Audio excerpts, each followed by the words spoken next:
The Steam Deck is changing in 2025. How's it going, everyone? As always, my name is Jimmy Champagne. This is Deck Ready, my channel all about the Steam Deck, and I'm continuing my tradition of looking forward into the next year instead of rounding out the previous year. I'd say it was pretty good for the Steam Deck overall. I played a lot of games. We got SteamOS 3.6. It broke one of the games I was playing. We got a lot of hardware news, but looking forward into 2025, I think we have a lot of cool stuff on the horizon from the Steam platform, the Steam Deck platform, the SteamOS platform, whatever you want to call it. So we're going to start out with the Steam Deck 2. No, I'm just kidding. The Steam Deck 2 is not coming out in 2025. I'm not even going to predict it. The first thing I want to talk about is SteamOS 3.0's full release. You guys know I love talking about this. I'm excited for it. I want to put SteamOS 3.0 on my gaming laptop and just enjoy any game that doesn't have anti-cheat on my laptop and not have stuttering, have the great quick access menu features like the frame rate limiter. I want the easily navigatable operating system that works like my PS5 does, where I can plug my main gaming PC into my TV and not have to worry about Windows, hiding stuff, minimizing games, launching weird, all the extra crap that comes along with Windows. I want to just like 2-point that shit right into the garbage. Well, maybe even 3-point it. I can make a 3-pointer with all the crap if I balled it up that Windows throws at you. If I balled that up and did a 3, I think I could nail it. This is one of the last promised features that was announced way back with the Steam Deck well before it came out. They said SteamOS 3.0 is going to run the Steam Deck, and they want to get to a point where it gets a full release. You can install it on anything you want, and they want the Steam Deck to be a sort of reference device. Now that has come true because in 2025, we're going to see SteamOS coming to other platforms, whether it's the ones that you already own, I don't know, but we do know it is coming for sure to the ROG Ally and Ally X. They have confirmed that, and there's an event at CES that's happening very soon where they're going to show off their partnership between Lenovo, AMD, and Valve, and they're going to announce the Lenovo Legion Go S with SteamOS 3.0, and it's going to be like a whole battle between Microsoft and Valve to see who is going to be the crowned king of gaming handheld PCs going into 2025. And I think Steam has this in the bag. Like, they've spent a lot of time building out SteamOS. It's gotten really good. I honestly don't know what other features I could even want from it outside of maybe themes to go along with the custom boot animations. But other than that, like, everything works as intended, and it's so much better now than it was back when the Steam Deck came out. So I really don't have many things that I want them to add into it. But Xbox, they've got a weird battle on their hands here. So going into the PS6 and Series X2 generation and the Nintendo Switch 2 generation, there's going to be two hardware manufacturers once we get out of that gen. It's going to be the PS6 and the Nintendo Switch 2. Like, Sony would have to massively screw up, Nintendo would have to massively screw up for Xbox to even come back as a third player in the industry at this point. So it looks like what their transition is going to be is turning Xbox into more of an operating system that can be installed on PC hybrid style devices. You'll get Game Pass, you'll build out your Xbox library, and you'll be able to take it to any device you want to. It's like their whole "this is an Xbox" thing. The problem for them is Valve kind of beat them to it a decade ago with SteamOS 2.0, and now they've perfected it with SteamOS 3.0. And I just got to be real, I'm rooting for Valve in this scenario. I have a much bigger library on Steam than I do on my Xbox, for one thing. And for another, I think Valve has been a lot more honest with their consumer base over the past few years than Xbox has. Xbox says a lot of stuff, and a lot of the stuff comes out of both sides of their mouth. And as a console player and a PC player, I always gravitate towards PlayStation. I've been a PlayStation fan my entire life, and I like the games they put out better than the ones Microsoft does, even though Microsoft bought up a lot of my favorite franchises. I don't care. I like Sony as my console. I like the Steam Deck and my gaming PC on the PC side of the fence. I just really don't have room in my life for a new Xbox, let alone a Switch 2, right? Like, I have enough games, I have enough platforms to play on, and most importantly, I like the platforms I'm currently on. So I'm rooting for Valve at the end of the day, but it's good that Microsoft is entering this space because it provides Valve with competition. It gives them a reason to continue pushing SteamOS 3.0 and the Steam platform as a whole to make it better, because nothing does that better than competition, right? Like, we saw the best era, I would say, of both Sony and Microsoft during the 360 and PS3 era, if you were alive during that time and conscious, because Sony was on the back step because the PS3 was too expensive when it came out, and Microsoft was on the backstep because they were the new player in the industry. They got a big foothold over Sony during the 360 generation, and it encouraged Sony to make the PS3 awesome by the end. And by the end, the PS3 ended up outselling the 360 because it got that good. So when you have a situation like that, like the one we're currently in now between Xbox and Valve, that it's just going to be a good situation for us as consumers overall, no matter what side of the fence we're on. So yeah, my first prediction is the full release of SteamOS 3.0. My second prediction is we'll finally get Windows 11 dual booting. It's weird. Back when the Steam Deck came out, this is something I really wanted, right? Like I was playing a ton of Destiny. Destiny 2 doesn't work on the Steam Deck, didn't at the time, still doesn't now. I no longer play Destiny, and the only live service game I play is Hunt Showdown, and I'm not playing that on the Steam Deck. I like having a controller in that game and going up against mouse and keyboard people would be terrible. I would lose every gunfight, and I already lose like 60% of the gunfights I get into. I just can't afford to lose that many gunfights. So knowing that I don't play a ton of live service games anymore, I care significantly less about Windows 11 being dual bootable, but I know this is a feature people really want. And most importantly, Valve should do it because it was a promised feature back before the Steam Deck came out. I like when companies promise things and actually complete those promises, right? Like even if it's half-assed and just barely works and just does the bare minimum, like, you know, the Windows drivers that they've released for both the Steam Deck LCD and OLED, you know, they're not great.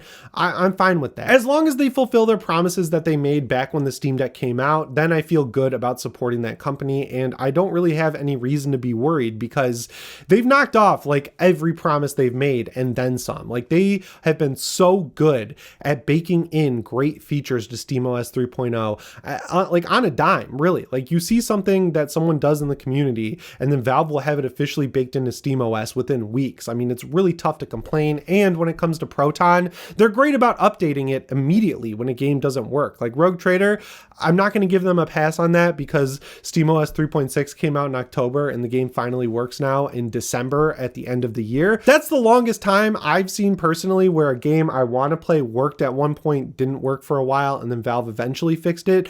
Other than that, they've been excellent about their support of SteamOS 3.0, so I hope they finally fulfill the promise of Windows 11 dual booting so all the people out there who want to do it are able to, so they don't feel like they have to buy a Legion Go S or an ROG Ally X. They can keep people on the Steam platform by allowing the ones who want to use Windows for multiplayer gaming to do so. The third prediction I'm going to make for 2025 is that we're going to see the return of Steam machines, but this time, instead of letting it be a thing that they let manufacturers do, you know, and then they put the Steam logo on the device and they ship it with SteamOS 3.0, I think Valve is finally going to make their own hardware. They've done a lot of work with AMD to develop a custom APU for the Steam Deck, and I think even though it's a little bit behind, if they could get that to like a desktop grade status where it could run fully spec'd, it would be a great CPU to run this machine. I wouldn't want it to be an APU running this machine. And then I think they should also partner up with AMD to ship it with a dedicated graphics card, or they could have multiple SKUs. Like you get one that's $400 or so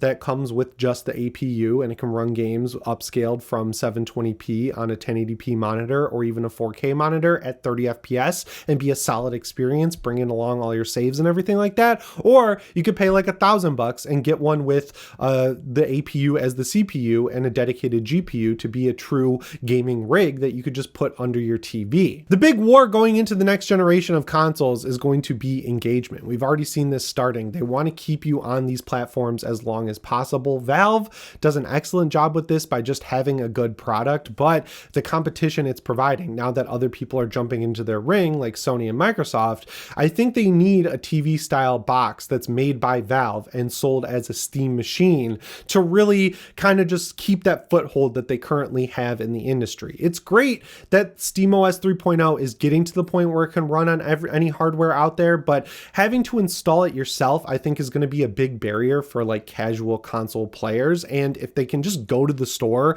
and buy a Steam machine that's billed as a sort of console that has a desktop you can access at any point, but you don't have to if you don't want to, I think that's going to do massive work on getting getting more people into the PC ecosystem that are like hesitant to jump in but really want to. We know they're working on it because it has leaked. I just hope it comes out in 2025, because the sooner they're able to get this device out, the easier of a head start they're going to have in terms of competing with Microsoft, Sony, and not really, but kind of Nintendo, right? Like the sooner they can get this out with their operating system perfected, I think the better of a situation they're going to be in at the end of the day. So it's great. I think it's going to be a cool piece of tech, and hopefully it has some version of Deck in the name, because this channel is called Deck Ready. And I'll tell you right now, if Valve releases a console style box that's like a TV version of the Steam Deck, I'm going to be covering it because I'm very excited about that concept. So fingers crossed that it has some sort of Steam Deck relatability in the name. I don't think that's going to happen, but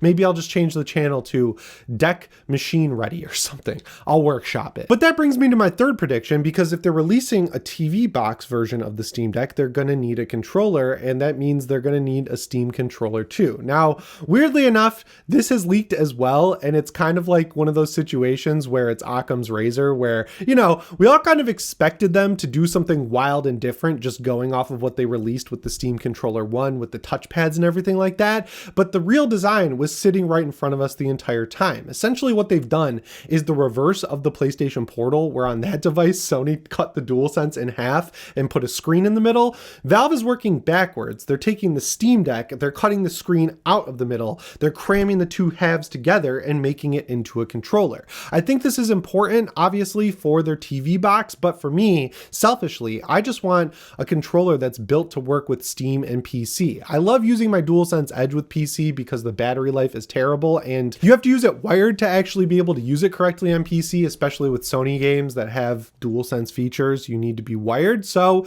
I use it wirelessly on my PS5. The battery dies in 45 minutes. I plug it into my PC down here when I'm playing Helldivers. It's charged up for the next time I want to game for 45 minutes on my PlayStation 5. But I think having a Steam controller to go along with this TV box or buy standalone, not only will that just be great as a whole, I think it'll go a lot better this time, because it's going to have the trackpads, it's going to have the back buttons, it's going to have everything that makes the Steam Deck great, but it's going to be a controller that you can use on anything, which is awesome. And sticking with hardware for my fourth prediction, I think we're finally going to see the Deckard headset that's been rumored since I think before the Steam Deck came out. This thing's been leaked through Dota files and everything like that, and as someone who loved VR when it came out, I bought a Quest 1, I played a bunch of Pavlov at the time, and then kind of fell off with the Quest 2 because I didn't think it was that big of an upgrade, and then now has a Quest 3. I think VR is at a point where it's finally good and worth investing in. There's been great games this year like Metro Awakening VR and of course Arkham Shadow. We've got Skydance's The Behemoth. I think it's either out now or it's coming out soon. And then Aliens Rogue Incursion. That's 4 great games that have been crammed together at the end of the year, but they're all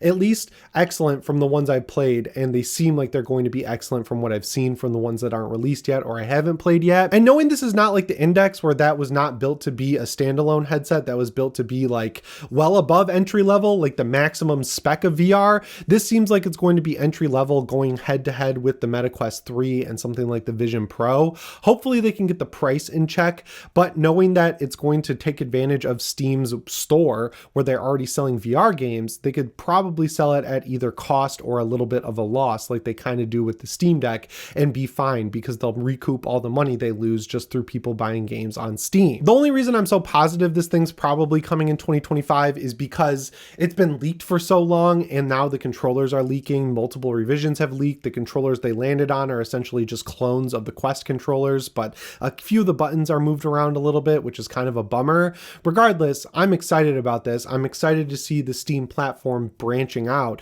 and growing bigger in 2025, because it feels like the kind of singularity moment where PC gaming is going to become a real competitor to console instead of one that people just know about on the periphery that's been steadily growing over the past few years. And then for my last prediction, I'm going to go wild and crazy. I think we're going to get a new Valve game, potentially a new game in the Half-Life universe. I hope it's not VR. I hope it actually is oriented towards the Steam Deck, right? Like, it doesn't have to be a Steam Deck game like exclusively, but it could be a game that they ship on PC with the intention of it running and working well on the Steam Deck. Like Counter-Strike 2 that came out within the lifespan of the Steam Deck, it's not made for the Steam Deck, right? Like Deadlocked, it seems kind of cool. I haven't really played it. It's like not really built for the Steam Deck. I'd love to see a new Valve game that's single player and it's built with the Steam Deck in mind. Like, it has extra features that you can take advantage of, like gyro or use the trackpads or something, in the same way that they were innovative with games like Portal back in the day. Hell, I would love a new Left 4 Dead, but it doesn't seem like that's ever going to happen. But I'm going to throw it out there just in case Valve is listening